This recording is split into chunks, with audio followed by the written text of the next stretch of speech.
Party ప్రభుత్వం అని. ఇలా ఎందుకంటున్నారంటే ఎవరు విమర్శలు చేసినా ఇటు బీఆర్ఎస్ నుంచి కానివ్వండి, బీజేపీ నుంచి కానివ్వండి, రేవంత్ రెడ్డి మీద విమర్శలు చేస్తే మళ్ళీ తిరిగి ఆయనే దానికి సమాధానం చెప్పుకోవాల్సిన పరిస్థితి. అది అసెంబ్లీ వేదికగానో, లేకపోతే మరొక చోటో, లేకపోతే మరో కార్యక్రమం వేదికగానో.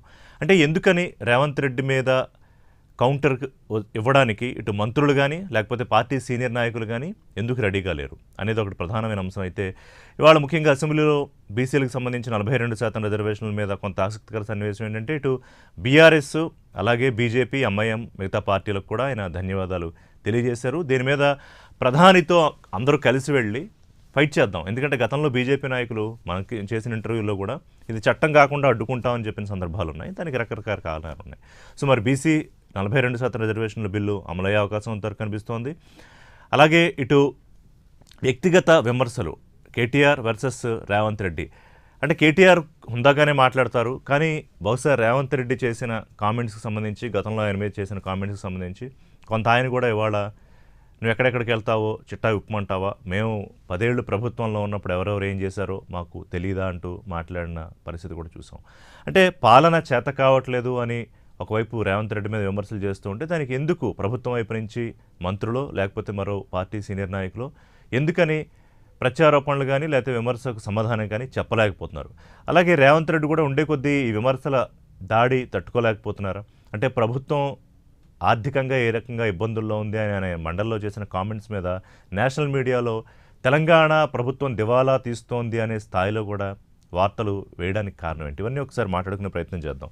రైట్, మనతో పాటు ఇవాళ డిబేట్లో జాయిన్ అవుతూ ఉన్నారు పాపారావు గారు, సీనియర్ రాజకీయ విశ్లేషకులు. నమస్కారం పాపారావు గారు.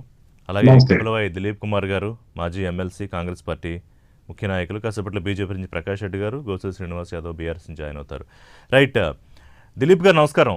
మీరు ఎప్పటి నుంచో సుదీర్ఘంగా రాజకీయాలు చూస్తున్నారు, చాలామంది సీనియర్ నాయకులతో దగ్గరగా పనిచేసిన అనుభవం మీకు ఉంది, చట్టసభల్లో కూడా పనిచేసి ఉన్నారు.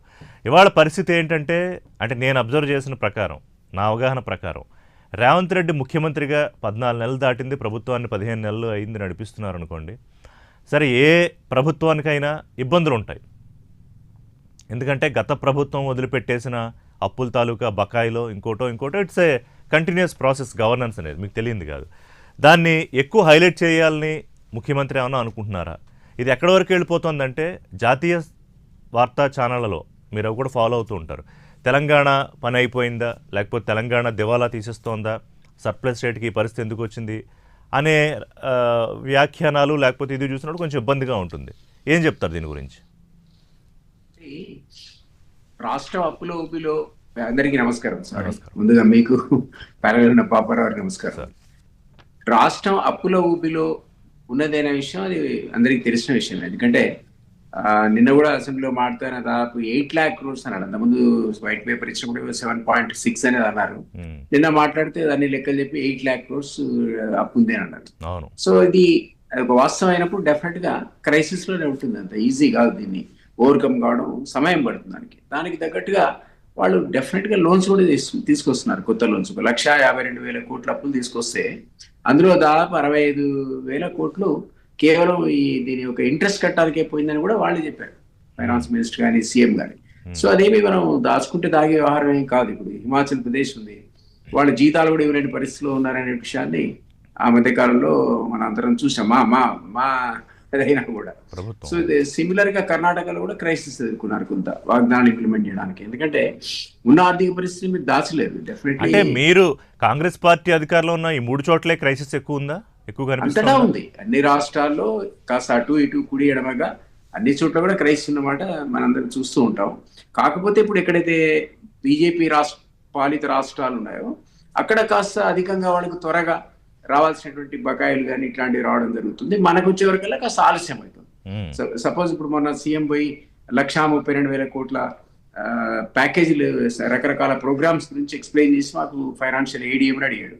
అది ఆయనకు ఇవ్వలేదు, బట్ బీహార్కి ఇచ్చారు, ఎందుకంటే ఎలక్షన్స్ ఉన్నాయి కాబట్టి. అదే పద్ధతిలో ఆంధ్రప్రదేశ్కి ఇచ్చారు, ఎందుకంటే అక్కడ అలయన్స్ లో ఉన్నారు కాబట్టి. ఇవన్నీ కొన్ని చిన్న సెన్సిటివ్ మ్యాటర్స్ కొన్ని ఉన్నాయి. బట్ యాజ్ ఇట్ ఈస్ గా అప్పులైతే మీరు కప్పిపుచ్చలేరు. అంటే కేంద్రం సహకారం మీద ఒకటే ఆధారపడి మనం ప్రభుత్వాలు నడపలేము దిలీప్. నడపలేము. ఒకటి రెవెన్యూ పెంచుకోవాల్సిన అగత్యము ఆవశ్యకత ఉంటాయి. అంటే గత ప్రభుత్వం తాలూకు అప్పులను చూపించి ఇవాళ మనం చేయాల్సినవి చేయలేక తప్పించుకుంటున్నాము అనేది ఒక విమర్శ మీ మీదకి వస్తుంది. రెండోది పరిపాలన చేత కావట్లేదని వాళ్ళ సీఎం కూడా రెస్పాండ్ అయ్యారు దాని మీద. అంటే ఏంటి, ఆఫీసర్లు మార్చకపోవడము, ట్రాన్స్ఫర్లు చేసేయకపోవడము, లేకపోతే క్యాబినెట్లోంచి మంత్రులు తీసేయకపోవడం, ఇలాంటివి చేయట్లేదు కాబట్టి నాకు పరిపాలన రాదా అని ఒక పొలిటికల్గా ఆయన కౌంటర్ ఇచ్చారు. కానీ అది రోజు రోజుకి పెరిగిపోతుంది. బహుశా స్ట్రెస్ కూడా సీఎంలో కనిపిస్తుంది కొంత. స్ట్రెస్ ఉన్నమాట వాస్తవమే. ఇంత పెద్ద క్రైసిస్ ను ఎదుర్కొనేటప్పుడు సహజంగా కూడా స్ట్రెస్ ఉంటుంది, అందులో మనం ఉండదనడానికి వీల్లేదు. బట్ మీరు అన్నట్టు కేవలం కేంద్ర సహాయంతోనే రాష్ట్ర ప్రభుత్వాలు నడవు. మన దగ్గర మనకు almost 35 to 40% pensions and salaries కే వెళ్తుంది మన బడ్జెట్ లో మొత్తం కూడా. రిమైనింగ్ 60% లోనే మీరు ఏం చేసినా పాత అప్పులు కిస్తీలు ఘట్టంగా మిగిలిందే మీరు సంక్షేమ పథకాలకు ఆన్ గోయింగ్ స్కీమ్లకు డబ్బులు ఇవ్వాలి, లేదా కొత్త స్కీములు తలపెట్టాలి. సో ఇప్పుడు ఆల్రెడీ మేము ఇచ్చిన ప్రామిసెస్ లో 4 మించి మేము ఇంతవరకు ఇంప్లిమెంట్ చేయలేకపోయినాం. మిగిలిన 2 హామీల గురించి కూడా ఆర్థిక పరిస్థితి కుదుట పడితే తప్ప దాన్ని సరిచేయలేటువంటి పరిస్థితి ఖచ్చితంగా ఉంది. అందులో అనుమానం ఉంది, అందులో డిబేట్ లేదు, ఏం లేదు. అయితే ఆ విధమైన దాన్ని కప్పిపుచ్చుకోవడానికి ఏదో ఆయన మాట్లాడుతున్నాడు, నిస్పృహతో ఉన్నాడు, లేదా ఆయనకి అడ్మినిస్ట్రేషన్ చేత కాదు అంటే కరెక్ట్ కాదు. ఎందుకంటే మనం చూసాం కదా, రకరకాల ఎవరున్నా at the helm of affairs మీరున్నా, నేనున్నా, ఈ ప్రెసిడెంట్ రేవంత్ రెడ్డి గారు ఉన్నా, గతంలో ఉన్న కేసీఆర్ ఉన్నా ఇదే పరిస్థితి కొనసాగేది. ఎందుకంటే మీరు FRBM లిమిట్ మించి అప్పులు తేలేరు, ఉన్న ఆస్తులు అమ్మలేరు. మొన్న మనం 26 ముఖ్యమంత్రి ఏమంటున్నారంటే అమ్మడానికి ఏమీ లేవు, సొంతం అమ్మినా కూడా సరిపోవని. సరే సొంతంగా ఎవరు అమ్ముతారు కానీ సొంత ఆస్తులు అమ్మితే ఒక 1000 మంది ఉద్యోగాలు కూడా జీతాలు కూడా లేరు. ఆ మాటకు వస్తే ఎవరు అమ్ముతారులేండి, ఎవరమ్మరు. ఆయన అది ఇంపాసిబుల్. అది ఎవరు కూడా అంటే ఇంటెన్సిటీ చెప్పడానికి బహుశా ముఖ్యమంత్రి అది ఆడుంటారు బహుశా మాట కానీ, బట్ అది సాధ్యపడే పని కాదు. ఎవరి ఆస్తులు ఎవరు అమ్మరు. ఇంతకుముందు ఒక మాట ఆయన అసెంబ్లీ ప్రారంభంలో ఎక్కడో సభలో మాట్లాడుతూ అన్నాడు. ఆయన ఏమన్నాడంటే, ఈ రాష్ట్రానికి ఉన్న 8 లక్షల కోట్లు కూడా అప్పు కూడా బీఆర్ఎస్ తలుచుకుంటే క్షణంలో తిరిగిపోతున్నాడు. అంటే దాని ఉద్దేశం అంటే అన్ని లక్షల కోట్లు ఆ పార్టీ లీగల్ గానో ఇల్లీగల్ గానో కూడా పెట్టుకునేటువంటి వ్యాఖ్యానం చేశాడు సీఎం స్థానంలో. మరి అతిశయోక్తి. అంటే అప్పట్లో 1,00,000 కోట్లు 2,00,000 కోట్లు అనేవారు, ఒకేసారి 8 లక్షల కోట్లు పెంచేశారు అన్నాడు కదా మాట అన్నాడు ఆయన.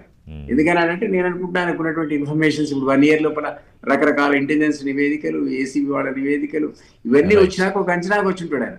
అందరూ కలిసి ఎమ్మెల్యేలు, ఎంపీలు గతంలో మొత్తం లూటీ చేసిన సామూహికంగా కలిపి చూస్తే మొత్తం విధ్వంసం చేశారు సిస్టమ్ ని. ఇంతగా పెరిగిపోయింది వాళ్ళ దగ్గర అవినీతిస్తామనే ఉద్దేశం కావచ్చు. ఎందుకంటే ఆయనకు ఇన్ఫర్మేషన్ మీకుండదు, నాకుండదు. So we don't know. But ఆయన ఓపెన్ గా హౌస్ లో అన్నాడు అన్నమాట, బీఆర్ఎస్ తలుచుకుంటే లెక్కే కాదు, ఒక్క రోజులో ఎప్పు తిరిగిపోతుంది. బట్ ఏదేమైనా మీరు అనేది వాస్తవం. ఈ రోజునటువంటి పరిస్థితిలో కొంతమంది అధికారులు గతంలో ఉన్న వాళ్ళని పెట్టుకోవడం అయితే ఒక రకంగా క్రిటిసిజం వస్తుంది, అందులో అనుమానం లేదు. 1 or 2 ఆఫీసర్స్ ఇంకా పాత వాళ్ళు కొనసాగుతున్నారు. అది పక్కకు పెడితే రకరకాల ఆఫీసర్స్ మార్చాడు ఆయన. IASలు, IPSలు ఎన్ని శాఖల్లో మారలేదు.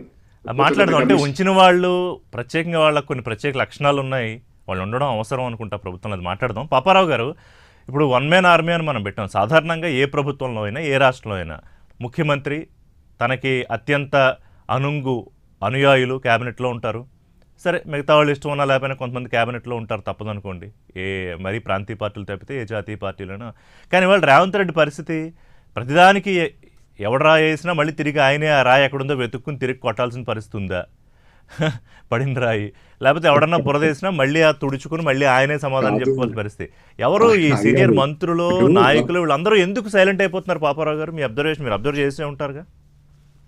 అంటే ఒకటి, సరే 1 man army అని మీరు ఎందుకంటున్నారు అంటే, మీరు మరీ ఇంకా వేరే రకంగా అనలేక 1 man army అని కొంచెం గౌరవనీయంగా, అంటే కొంచెం అసహాయ సూర్యుడని కూడా కాస్తే అలాగే అభిమన్యుడనో లేకపోతే ఏదో ఒకటి వేరేది కాస్త అట్లాంటి. సరే అదైతే కాసేపు పక్కన పెడితే, ఒకటి ఎందుకు సహకరించలేదు కాంగ్రెస్ వాళ్ళు మొదటి నుంచి కొంచెం మాట్లాడటలేదు అనే దగ్గర ఫస్ట్ లో కొంత మాట్లాడి ఉండొచ్చు. రెండోది ఏమైందంటే, మీకు ఈయన అందరినీ కాదని బయట నుంచి వచ్చి ఈయన ముఖ్యమంత్రి అయ్యాడు. ఆ పార్టీలో చాలా మందికి మొదటి నుంచి అసంతృప్తి ఉంది. ఆ పార్టీ నాయకత్వమే హైకమాండ్ ఈయన నమ్మిన పరిస్థితి లేదు. అందుకనే భట్టి విక్రమార్క గారు ఈయన పొద్దాకి ఈయన పక్కనే తిరుగుతుండేవాళ్ళు.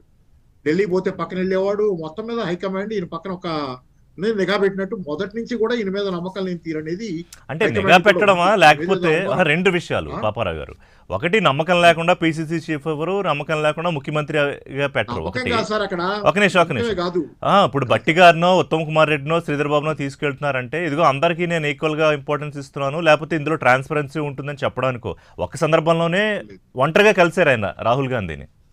ప్రకాష్ రెడ్డి గారు నమస్కారం అండి, బీజేపీ రాష్ట్ర కార్యదర్శి ప్రకాష్ రెడ్డి గారు జాయిన్ గారు అట్లా తీసుకెళ్తున్నానని కాదు, అందరికీ తెలిసిందే కాదు. ఏంటంటే కాకపోతే ఏంటంటే ఈయనకి సమీకరణ శక్తి ఎక్కువ, డబ్బులు బాగా అంటే వీళ్ళు పేమెంట్ సీట్ అని కూడా అంటున్నారు కదా కేటీఆర్, అట్లాంటి ఆరోపణలు కూడా ఉన్నాయి కదా.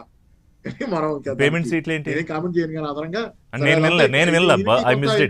ఈయన సీట్ కాదు ఈయన సీట్లు ఇచ్చుకునేటప్పుడే ఎమ్మెల్యేగా సీట్లు ఇచ్చుకునేటప్పుడు ఈయన వాళ్ళని చాలా మందిని పెట్టుకున్నాడు అనేది. కాబట్టి ఏంటంటే కాంగ్రెస్ లో కూడా హైకమాండ్ భయం ఉంది, ఈయన ఏమైనా కాస్త అటు ఇటు అంటే ఈయన బయటికి పోతే వాడి ప్రభుత్వం పడిపోద్దనే భయం, ఇట్లాంటివి ఉన్నాయి అనేది. అందుకని మింగలేక కక్కలేక అట్టు పెట్టుకుని ఆయన పక్కన మాత్రం అట్లా అదే ఒక ఇదేంటంటే కలహాల కాపురం లాగా నడుస్తుంది అనేది ఒకటి నడిచింది ఇప్పుడు దాకా. సరే కాబట్టి ఈయన తరఫున ఎవరు మాట్లాడటం అంటే మరి చాలా మందిని ఆయన ఎక్కడెక్కడో వాళ్ళని పేమెంట్ సీట్ అన్నాడు, లేకపోతే ఇంకోటి అనండి, లేకపోతే ఆయన బయట నుంచి వచ్చి పారాతూక్ లేయడం అనండి.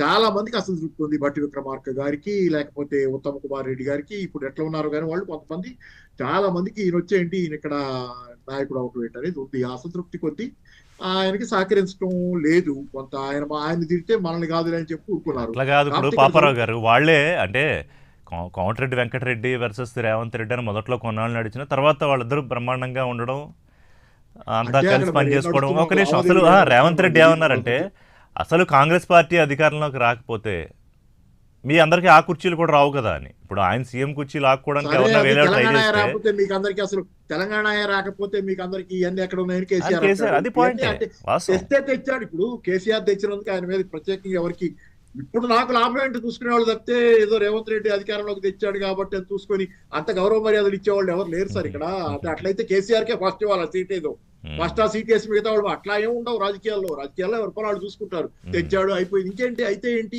అనేది వస్తుంది. అయితే ఏంటి అవుద్ది అంతేగాని పెద్ద దానికి ఏదో పెద్ద స్పెషల్ రిజర్వేషన్ సీట్ వేసి ఉండదు. ఆ గౌరవాలు ఇవ్వటల్లా అవి ఉండవు. రాజకీయాల్లో గ్రాటిట్యూడ్లు కృతజ్ఞతలు పెద్ద ఏమీ ఆశించకూడదు. టైం ఇవ్వండి. దిలీప్ గారు కొన్ని మాటలు చెప్పారు, దాని మీద రెండు ముక్కలు మాట్లాడతా. రాష్ట్రం అప్పుల ఊబిలో కూరుకుపోయింది అనేది మాట్లాడుతున్నారు దిలీప్ గారు. మరి వాళ్ళు చేసిన 1,50,000 కోట్ల రూపాయల పైన అప్పును కూడా చెప్పాలి. మరి కేసీఆర్ హయాంలో సుమారుగా వాళ్ళ లెక్కలైతే 6 లక్షల కోట్ల అప్పు, సుమారుగా 6 లక్షల కోట్లు అంటే 10 ఏళ్ల మీద యావరేజ్ 60,000 కోట్లు నెల సంవత్సరానికి. వీళ్ళ లెక్క కరెక్ట్ అనుకుంటే అది కరెక్ట్ కాదని ఆర్బీఐను కాక్ గణాంకాలు వాళ్ళు చెబుతున్నారు ఆ టీఆర్ఎస్ వాళ్ళు. కానీ అదే కరెక్ట్ అనుకున్నా కానీ సంవత్సరానికి 60,000 కోట్లు అప్పు చేసింది, 50-60,000 కోట్లు అప్పు చేశాడు ఆయన. మీరు ఒకే సంవత్సరంలో 1,03 రెట్లు చేశారు. మరి ఆ అప్పుల ఊబిలో ఎవరు కూర్చారు? వాళ్ళ ఆస్తులు చూపిస్తున్నారు, మేము ఈ ఆస్తులు కల్పించేవారు, మీరు ఆస్తులు చూపించలేదు కదా. రెండోది నేను తర్వాత ఇంకోటి అంటున్నాడు ఇందాక అది. అయితే ఇక్కడ ఏంటంటే మీరు అప్పుల ఆస్తుల గురించి మాట్లాడేటప్పుడు స్టేట్ లో అప్పులకి వడ్డీల విషయంలో కాంగ్రెస్ పార్టీ మధ్య బీఆర్ఎస్ మధ్య చర్చ నడుస్తుంది. ఎంత వడ్డీలు కడతాం అనే విషయంలో చాలా పెద్ద చర్చ నడుస్తుంది. దాని విషయంలో కూడా దిలీప్ గారిని నాకు ఏంటంటే ఈజ్ సెన్సిబుల్ మ్యాన్. ఆయన అబద్ధం వాళ్ళకి ఇబ్బంది పడుతుంటాడు చాలాసార్లు చూశాను నేను. అందుకని ఇప్పుడు కూడా ఏంటంటే బీజేపీ అది ఆయన చాలా ఇబ్బంది ఉంది. ఆయన అబద్ధం ఆడటం చాలా ఆయనకి బాగా రాదేమో, అది రాజకీయాలు తొందరగా రావాలి. అందుకే పెద్ద ఆయన థిక్ స్కిన్డ్ పొలిటీషియన్ కాదులేండి, ఆయన వ్యవహారం వేరు. ఇప్పుడు మా ట్రూ పొలిటీషియన్ అంటే అసలు ఆసువుగా అబద్ధాలు ఆడటం అనేది ఒక కళ. ప్రకాష్ రెడ్డి గారికి అసలు రాదు, అందరితో పోట్లాడతాడు ఆయన, అది వేరే విషయం. కానీ ఇక్కడ అందుకని తర్వాత విషయం ఇక్కడ మీరు ఇంకా ఇందాక ఏమన్నారు, ఆయన ఆ కేంద్రం మీదే అంతా ఆధారపడితే కుదరదు అన్నారు. ఎస్, కేంద్రం మీద అంతా ఆధారపడి ఎవరు లేరు ఇక్కడ. తెలంగాణ రాష్ట్రం కేంద్రం మీదే ఆధారపడి లేదు. అందుకే ఇది పోరాట శక్తి గల ప్రదేశంగా కేసీఆర్ గారి హయాంలో కూడా కేసీఆర్ తెలంగాణ బీజేపీతో ఎందుకు ఫైట్ చేసిందంటే ఎస్ఓటీఆర్ స్టేట్ ఓన్ ట్యాక్స్ రెవెన్యూ అనేది 86%, 88% దాకా తెలంగాణకి సొంత ఆదాయం ఉంటుంది. ఆ పైనే మిగతాది కేంద్రం ఇచ్చేది, కొద్దిగానే కేంద్రం ఇచ్చేది. ఇక్కడ సొంత ఆదాయం ఉన్న రాష్ట్రం దాన్ని సర్వనాశనం చేస్తున్నారు. ఇప్పుడు ఆదాయం వనరు పోతున్నాయి, స్టాంప్స్ అండ్ రిజిస్ట్రేషన్ కాదు ఎందుకు అట్లా కాదు. ఇప్పుడు మీరు కాదు బ్లాంకెట్ స్టేట్మెంట్ కాకుండా పాపారావు గారు సర్వనాశనం చేస్తున్నారు అంటే కాంగ్రెస్ పార్టీ వచ్చాక సర్వనాశనం అవుతోందా? 1, 2, 3 ఎలా సర్వనాశనం అవుతోంది? 1, 2, 3 ఏముంది? ఒకటి రియల్ ఎస్టేట్ మాత్రం కళ్ళ ముందు కనపడుతుంది, రిజిస్ట్రేషన్స్ కనపడుతున్నాయి. పోయిన సంవత్సరం ఎన్ని జరిగినాయి, ఇప్పుడు ఏం జరుగుతున్నాయి. రియల్ ఎస్టేట్ లేకపోతే స్టేట్ ఎకానమీలో చాలా పెద్ద భాగం కుదేలైనట్లే. ఎందుకంటే ప్రపంచవ్యాప్తంగాను దేశవ్యాప్తంగా కూడా చాలా పెద్ద భాగం రియల్ ఎస్టేట్ ది. ఆ రియల్ ఎస్టేట్ లేకుండా ఈ రోజు ఆర్థిక వ్యవస్థను ఊహించలేము. అది ఏ ఆర్థిక వ్యవస్థ అయినా సరే అది పోయింది. రెండోది ఇక్కడ మీకు పారిశ్రామికీకరణ, పరిశ్రమలు వచ్చి కొన్ని తిరిగి వెళ్ళటం చూస్తున్నాం.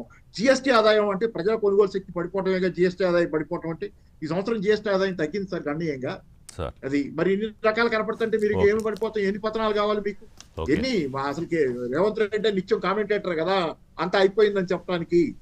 మొత్తం అయిపోయిందని రోజు చెబుతాడు కదా ఏదో సందర్భంలో వచ్చి ఆయన. మనకి ఎవరు కావాలి మీకు? ఎకానమీ బాగాలేదన్నది ఆయన. కేసీఆర్ ఉన్నా ఇట్లాగే ఉండేదని మన దిలీప్ గారి దాకా అంటారు. కేసీఆర్ ఉన్నా ఇట్లా ఉంటే కేసీఆర్ కు బ్రాండ్ ఇమేజ్ ఉంది. మీరు చేసిన ఇప్పుడు మూసీ ప్రక్షాళన పెట్టారు, హైడ్రా పెట్టారు. మూసీ ప్రక్షాళనకి ఇక్కడ నేను కూడా వ్యతిరేకం కాదు, మూసీ నది క్లీన్ చేయాల్సిందే. కానీ దాంతో దాని పేరుతో మీరు చేస్తున్నది ఎంత బ్రాండ్ ఇమేజ్ హైదరాబాద్ సెన్సిబుల్ గా హ్యాండిల్ చేయక్కర్లేదా? మీరు throwing away the baby with bath water అన్నట్టు మూసీ ప్రక్షాళన పేరుతో మొదలుపెట్టిన కార్యక్రమం మొత్తంగా మొదటికే మోసం తెచ్చింది కదా. మాట్లాడదాం పాపారావు గారు. ప్రకాష్ రెడ్డి గారు కూడా మాట్లాడాక మిగతా అంశాల్లోకి వస్తా. ప్రకాష్ రెడ్డి గారు నమస్కారం. ఏంటి బీజేపీ ఇవాళ కొంత అంటే ఘాటేం తగ్గించలేదు అనుకోండి, మాట్లాడే అంశాల మీద మాట్లాడుతున్నారు. ప్రధానంగా నిత్యం లేస్తే బీఆర్ఎస్ వర్సెస్ కాంగ్రెస్, ఇంకా మాట్లాడితే రేవంత్ రెడ్డి వర్సెస్ కేటీఆర్, లేదా ఒకరోజు డ్యూటీ కేటీఆర్ తీసుకుంటారు, ఒకరోజు డ్యూటీ హరీష్ రావు తీసుకుంటారు. వాళ్ళు ఈ అంశాల వారీగా ఇద్దరు విడగొట్టుకుని రేవంత్ రెడ్డి మీద స్ట్రైట్ అవే అటాక్ చేస్తున్నారు.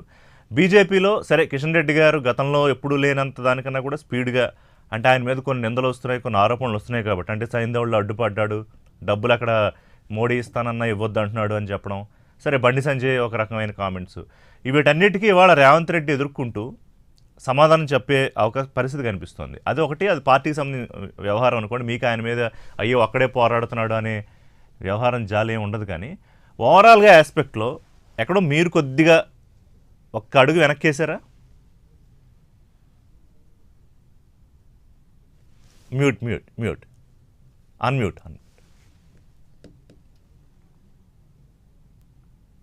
ప్రకాష్ రెడ్డి గారు వినిపించట్లేదు. ప్రకాష్ రెడ్డి గారు, ఐ కాంట్ హీర్ యూ. మాట్లాడండి ప్లీజ్. కంటిన్యూ. ముందు పెద్దలిద్దరికి నమస్కారం. మీకు కూడా రిషి గారు నమస్కారం అండి.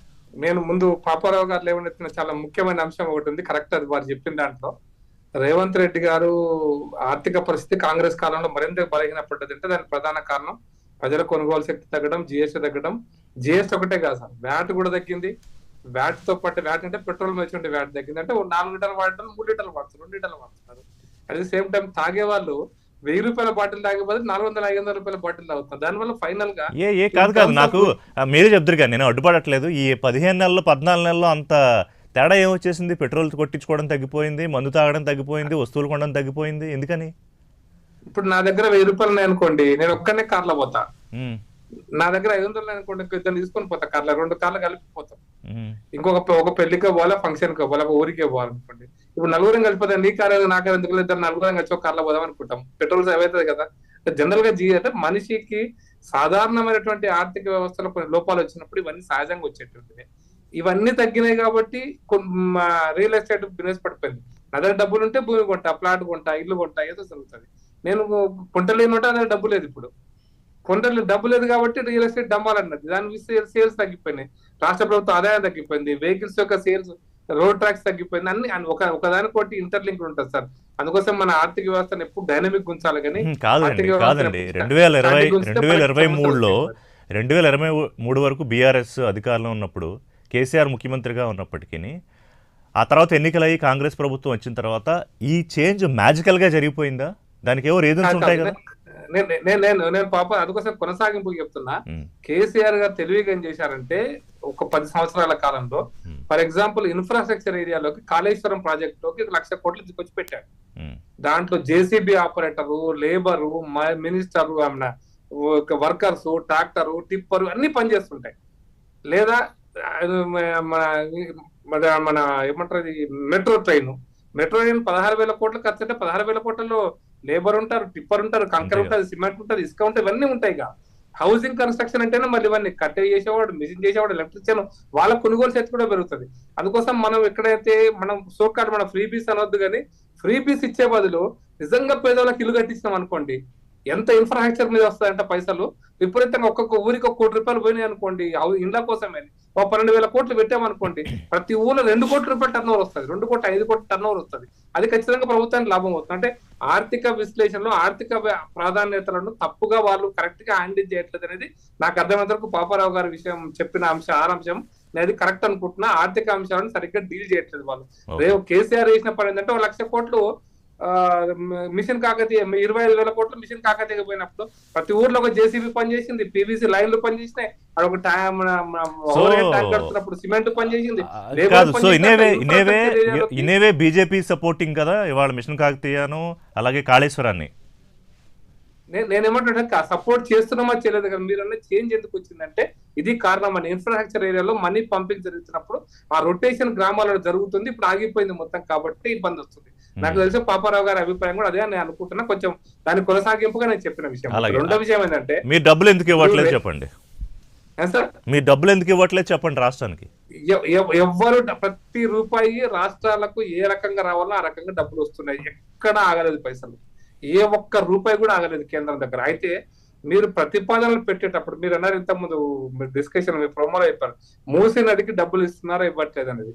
మూసీ నదికి ₹1,00,000 కోట్ల అంటే కేంద్రం ఇవ్వదు. మూసీ నదికి దాని ప్రోగ్రామ్ కి ఒక ప్రణాళిక ఉంటుంది, కేంద్రం దగ్గర కొంత బడ్జెట్ ఉంటుంది, కేంద్రం దగ్గర కొన్ని లెక్కలు కూడా ఉంటాయి. నేను ఇక్కడ జేసీబీకి నేను రోజుకు ₹1,00,000 ఇస్తే కుదరదు. జేసీబీకి రోజు ఖర్చు ₹10,000 ఉంటుంది. నువ్వు 1,00,000 ఎస్టిమేట్ చేసినావు అనుకోండి, అది తప్పుడు లెక్క. కేంద్ర ప్రభుత్వం కూడా కన్స్ట్రక్షన్ ఉంది. ఇప్పుడు సపోజ్ ఎగ్జాంపుల్ ఒక ఇల్లు కట్టడానికి తెలంగాణ హౌసింగ్ కార్పొరేషన్ ఎంత వేస్తుంది, సిపిడబ్ల్యూడి సెంట్రల్ పబ్లిక్ డిపార్ట్మెంట్ ఎంత రేట్ వేస్తుందో పక్క లెక్కలు ఉంటాయి కదా. ఒక కాంట్రాక్ట్ కట్టడానికి పోలవరం సమస్య అక్కడే వచ్చింది కదా, పోలవరం కట్టడానికి కేంద్రం దగ్గర లెక్కలు ఉన్నాయి, రాష్ట్ర ప్రభుత్వం లెక్కలు ఎస్కలేట్ చేస్తుంది అనుకోండి, ఇవ్వదు కదా. అట్లా చాలా ప్రాజెక్ట్స్ ను కేంద్ర ప్రభుత్వం ముందు పెట్టేటప్పుడు రాష్ట్ర ప్రభుత్వాల దగ్గర నిర్దిష్టమైన ప్రతిపాదన ఉండాలి. మూసీ నది ప్రక్షాళన ఏ రకంగా చేస్తారో మీరు చెప్పాలి. ఎస్టీపీలు పెడతారా, గోడ కడతారా, రిటైనింగ్ వాల్ కడతారా, ఈ వాటర్ ను క్లీన్ చేస్తారా, చేస్తే ఎవరికి ఇస్తారు, మంచినీటి కోసం ఇస్తారా, సాగునీటి కోసం ఇస్తారా, దీంట్లో ఉండే కెమికల్స్ ఎట్లా ఎఫ్లూయెంట్ ఎట్లా క్లీన్ చేస్తారు. డీటెయిల్స్ అని మీరు చెప్పింది కరెక్ట్, కానీ రావాల్సిన వాటిని కిషన్ రెడ్డి అడ్డుకుంటున్నారు. ఇప్పుడు నిర్మలా సీతారామన్ కూడా గతంలో కొన్ని ఇప్పించగలిగారు. సరే తమిళనాడుకు వచ్చే వాటిని కూడా ఆవిడ తీసుకెళ్ళగలిగారు. కేంద్ర మంత్రిగా ఉండి కిషన్ రెడ్డి ఏం చేస్తున్నారు, దానికి చర్చకు కూడా పిలుస్తున్నారు, మీరు ఎవరు వెళ్ళట్లా. నేను దురదృష్టకరం అంటే రేవంత్ రెడ్డి గారికి అజ్ఞానంతో అపరిపక్వతతో మాట్లాడుతున్న మాటలుగా భావిస్తప్పుడు అంటే ఎక్కడ లాజిక్ లేదు. ఉదాహరణకు మీకు చెప్తా, హైదరాబాద్ లో సికింద్రాబాద్ రైల్వే స్టేషన్ కు ₹750 కోట్ల కేంద్ర ప్రభుత్వం నిధులు వచ్చినాయి. చెల్లపల్లి టెర్మినల్ కు ఒక ₹500 కోట్ల నిధులు వచ్చినాయి. చెల్లపల్లి టెర్మినల్ 500 కోట్లు అంటే 500 కోట్లు ఎవరి జేబులో పోవు కదా, చాలా మంది పని దొరుకుతుంది, డెవలప్మెంట్ ఉంటుంది. అక్కడ కూలీ దగ్గర నుంచి మొదలు పెడితే కాంట్రాక్టర్ దగ్గర వివిధ క్షేత్రాల్లో మనీ సర్క్యులేట్ అవుతుంది. కేంద్ర ప్రభుత్వం నుంచి ఏ పథకాలకు ఎంత డబ్బు రావాలనే దానికి నేను ఒక్క లాజికల్ ఎగ్జాంపుల్ చెప్తాను రిషి గారు. ఈ సంవత్సరం మొత్తం రాష్ట్ర ప్రభుత్వం కావచ్చు, డివల్యూషన్ కావచ్చు, దాంట్లో వచ్చినటువంటి మిగతా కేంద్ర ప్రభుత్వ ప్రాయోజిత కార్యక్రమాలు కావచ్చు, కేంద్ర సొంత ప్రోగ్రామ్స్ కావచ్చు, అన్ని కలిపి ₹1,08,000 కోట్ల ఈ రాష్ట్రంలో కేంద్రం నుంచి బడ్జెట్ లో వచ్చింది. ₹1,08,000 కోట్ల ఈ సంవత్సరం అంటే 2024-25 బడ్జెట్ లో కేంద్ర 25-26 బడ్జెట్ లో కేంద్రం ప్రతిపాదించింది. దాంట్లో నేషనల్ హైవేస్ ఉండిండొచ్చు, రైల్వేలు ఉండిండొచ్చు, కేంద్ర ప్రభుత్వ ప్రోగ్రామ్స్ ఉండొచ్చు, కేంద్ర ప్రభుత్వ ప్రాయోజిత కార్యక్రమాలు ఉండొచ్చు. కాబట్టి ఎక్కడ ఆగింది అనేది ప్రత్యేక ప్రోగ్రామ్స్ మీరు ఇవ్వాలనుకుంటే ప్రత్యేక ప్రోగ్రామ్స్ కి ఎంత డబ్బులు ఇవ్వాలి. ఫర్ ఎగ్జాంపుల్ మీకు చిన్న ఎగ్జాంపుల్ చెప్తాను. ఎందుకంటే మీతో ఆయన చాలా చక్కగా పద్ధతిగానే ఉన్నారు. నిన్న అసెంబ్లీలో కూడా ఏమంటున్నారు, ఎస్ పెద్దన్న అంట, తప్పే ఉంది, రాష్ట్రాలన్నిటికీ పెద్దన్న ప్రధానమంత్రి కాదా, పొలిటికల్ ప్లాట్ఫామ్ మీద ఉన్నప్పుడు ఆయన బీజేపీ నాయకుడు, నేను కాంగ్రెస్ నాయకుడు, otherwise I CM of Telangana is PM to India. నేను రేవంత్ రెడ్డి గారి దాంతో నేను విభేదిస్తాను. మీరు ఎంత కొట్లాడుతున్నాం కదా పొలిటికల్ గా. ప్రధానమంత్రి తమిళనాడుకు పోతే స్టాలిన్ రిసీవ్ చేసుకుంటాడు, ప్రోటోకాల్ పాటిస్తాడు, తమిళనాడుకి ఏం కావాలన్నా అది వేదిక మీద చెప్తాడు, రిప్రజెంటేషన్ ఇస్తాడు. తమిళనాడు ఇంతకు ముందు కేసీఆర్ గారు ఆ ప్రోటోకాల్ ఫాలో అవ్వలేదని కదా గొడవ పడ్డారు మీరు గవర్నర్ విషయంలో, ప్రధానమంత్రి కూడా. ఇప్పుడు కేసీఆర్ గారి గురించి మనం ఏం చెప్పక్కలే. ఆయన రాజు రారాజు, తెలంగాణకు నేనే సర్వాధికారిని, రాజును అనుకునేటువంటి ఒక భావజాలం, దాని గురించి మాట్లాడుకోవడం వేస్ట్ అయిపోయింది, గతం అది. దాని గురించి మాట్లాడుకోవడం కూడా వేస్ట్. కానీ రాబోయే నేను కిషన్ ఏమన్నా రేవంత్ రెడ్డి గారి దగ్గర ఇంకో సమస్య ఎక్కడ వస్తుందంటే సార్, క్యాబినెట్ అంటే మంత్రుల యొక్క సమూహం సార్. ఇండిపెండెంట్ గా అనేది క్యాబినెట్ ఉంటుంది సార్. ఆయన క్యాబినెట్ హెడ్ రేవంత్ రెడ్డి. అంటే నాయకుడు మినిస్టర్లను హ్యాండిల్ చేసే పద్ధతి, లేదా మినిస్టర్లు ఆయన నిర్ణయంతో వచ్చారా, రాహుల్ గాంధీ చెప్తే వచ్చారా, వచ్చినా కూడా ఆయా మినిస్ట్రీల యొక్క రివ్యూ మీటింగ్ తీసుకోవాల్సింది, తీసుకున్న తర్వాత వాళ్ళని ఇన్స్ట్రక్షన్ ఇచ్చి ఇది చెప్పాల్సింది, ఇవన్నీ కూడా రేవంత్ రెడ్డి గారు. వారే ముందు నాయకుడిగా ముందుకు అంటే ఫోకస్ కావాలనుకున్నప్పుడు మిగతా క్యాబినెట్ మంత్రులు కూడా ఏమనుకుంటారంటే అరే మేమెందుకు ఫోకస్ కావాలి, మేమెందుకు మా ఇంపార్టెంట్ పాయింట్ రైజ్ చేశారు దిలీప్ కుమార్ గారు. అట్లా జరుగుతోందా అంటే క్యాబినెట్ అనేది ఏ నిర్ణయం తీసుకున్నా ప్రభుత్వం తీసుకుంటుంది, క్యాబినెట్లో అందరికన్నా ముఖ్యమంత్రి చీఫ్ మినిస్టర్. సో కానీ దానికి ఏవైతే నిర్ణయాలు తీసుకున్నావో దానికి సంబంధించి బ్రీఫింగ్ సరే పొంగులేటి గారు పొన్నం గారు వీళ్ళు ఇస్తారు ఎవరికి బాధ్యతలు. కానీ అలా జరగట్లేదా? కేవలం ముఖ్యమంత్రి అన్ని చోట్ల తానే హైలైట్ అవ్వాలనుకుంటున్నాడు కాబట్టే మిగతా వాళ్ళు ఆయన మీద వచ్చిన ఆరోపణలకో విమర్శలకో లేకపోతే రాళ్ళు వేసిన దానికో రెస్పాండ్ అవ్వట్లేదా? అంటే is there any gap or there is a gap clearly? Responsibility cabinet అనేది కలెక్టివ్ రెస్పాన్సిబిలిటీ, గ్యాప్ అనేది సహజంగా ఉండదు. ఈ నిర్ణయాలన్నీ క్యాబినెట్ అప్రూవలే. ఇది గతంలో 10 ఏళ్లలో జరిగింది. ఎందుకంటే బీఆర్ఎస్ హయాంలో క్యాబినెట్ మీటింగ్స్ అనేవి ఒక లాంఛనప్రాయంగా జరిగి డెసిషన్స్ అన్ని ఒక కుటుంబం తీసుకునేది. అది వీళ్ళు ఊరికే సంతకాలు పెట్టిపోయేవాళ్ళు తప్ప ఇప్పుడు డిబేట్ జరగలేదు. క్యాబినెట్ కలెక్టివ్ రెస్పాన్సిబిలిటీతో ఒక నిర్ణయం కూడా తీసుకోలేదు.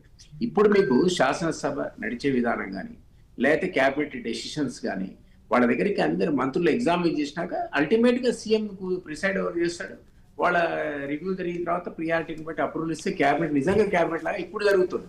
గత 10 ఏళ్ళలో జరగలేదు. అయితే CM opinion May prevail, it's different thing. ఎందుకంటే అల్టిమేట్ గా ఆయనే దాన్ని డిసైడ్ చేయాలి కాబట్టి అది వేరే విషయం. బట్ క్యాబినెట్ అనేది ఇప్పుడు కలెక్టివ్ రెస్పాన్సిబిలిటీతో పనిచేస్తుండడానికి మన అసెంబ్లీలే సాక్ష్యం. మంత్రులు చాలా ఫ్రీగా మాట్లాడగలుగుతున్నారు, పాలసీలు ఎక్స్ప్లెయిన్ చేయగలుగుతున్నారు, ఏ విధంగా ఏం చర్యలు తీసుకున్నారో చెప్పుకోగలుగుతున్నారు, బయట కూడా మాట్లాడుతున్నారు. ఆ ఫ్రీడమ్ గతంలో మీకు ఎప్పుడన్నా ఏ బీఆర్ఎస్ మంత్రి అయినా అంటే సాధారణంగా కాంగ్రెస్ లో సాధారణంగా ఉంటుందిగా ఫ్రీడమ్ కొంత, మిగతా ప్రాంతీయ పార్టీతో డెఫినెట్ గా ఇందులో స్వేచ్ఛ ఎక్కువ. దానికి తగ్గట్టుగా అందరు కూడా ఒక కొహెసివ్ గ్రూప్. ఇంతకుముందు పాపారావు గారు అన్నట్టుగా ఇందులో సీఎం ఆస్పిరెంట్స్ 10 మంది ఉండొచ్చు, 12 మంది ఉండొచ్చు. బట్ అది అవకాశం రాకుండా ఎవడు కాడు.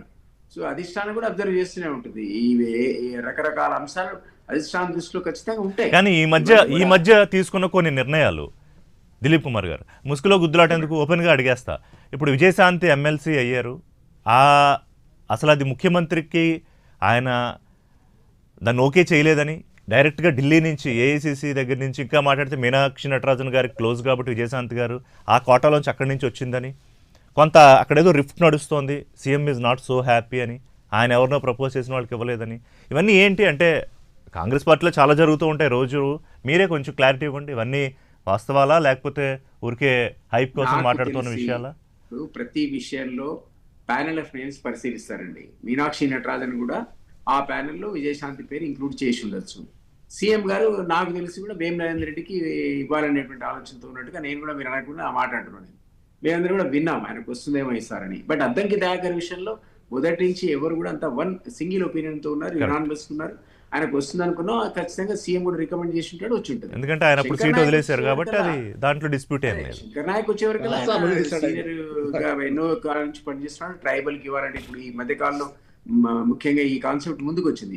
ఎస్టీలు కానీ, ఎస్సీలు కానీ, బీసీలు కానీ చాలా ప్రబలమైన వాదాన్ని వినిపిస్తా ఉన్నాయి అంతటా. కాబట్టి ఈ సీఎం ఇచ్చిన ప్యానల్ ఆఫ్ నేమ్స్ కూర్చుకున్న నేమ్స్ లోపల విజయశాంతి బీసీ వర్గం కాబట్టి, లేదా తెలంగాణ ఉద్యమకారులకు సరైన న్యాయం చేయట్లేదు అనేటువంటి ఒక వాదన కూడా వస్తుంది. కాబట్టి ఆమెకు అబ్జర్వర్ వచ్చిన తర్వాత ఆమె సజెస్ట్ చేసి ఉండొచ్చు, మనం ఆమె సినీ గ్లామర్ ఉంది, కాంగ్రెస్ లేదు, మీరంటే అది ఒక ఫ్యాక్టర్ అయి ఉండొచ్చు. వాళ్ళిద్దరు ఏకకాలంలో పార్లమెంట్ సభ్యులుగా పనిచేసింది. One of the factors. ఆమె ఇమీడియట్ గా ఆమె బీజేపీ మీద, బీఆర్ఎస్ మీద ఫైరింగ్ కూడా స్టార్ట్ చేసిందండి. ఆమె వెంటనే అవకాశం అంతకుముందు ఆమెకు లేదు, ఈసారి అవకాశం. అయితే ఇక్కడ నేను ఎందుకు ఆ ప్రస్తావన తీసుకొచ్చానంటే దిలీప్ గారు, ఇప్పుడు ఇవాళ ముఖ్యమంత్రి రాజీవ్ యువ వికాసం సందర్భంగా మాట్లాడుతూ 55,000కు పైగా ఉద్యోగాలు, టు బి ప్రిసైజ్ 56,800 ఎంతో, అలాగే ఉచిత ఆర్టీసీ, గృహజ్యోతి, 50 లక్షల ఇళ్లకు వెలుగులు, 43 లక్షల కుటుంబాలు గ్యాస్ సబ్సిడీ, ఇవన్నీ అంటే ఏం చేశామో చెప్పుకోలేని పరిస్థితుల్లో ఉన్నారా అని గతంలో దీపాదాస్ మున్షి అందరికీ క్లాస్ పీకడము, అలాగే ముఖ్యమంత్రి కూడా ఎమ్మెల్యేలకి, సీనియర్ లీడర్కి క్లాస్ పీకడము, మీనాక్షి నటరాజన్ వచ్చాక చాలా సునిశ్చితంగా అంటే పార్లమెంటరీ నియోజకవర్గ లెవెల్లోనూ, ఎమ్మెల్యే నియోజకవర్గ లెవెల్లో నుంచి హైకమాండ్ సునిశ్చిత దృష్టి, అంటే something is not so good. ఒకటి ఖచ్చితంగా స్కీమ్స్ మీరు చదివినవన్నీ కూడా ఇంప్లిమెంట్ అవుతున్నాయి.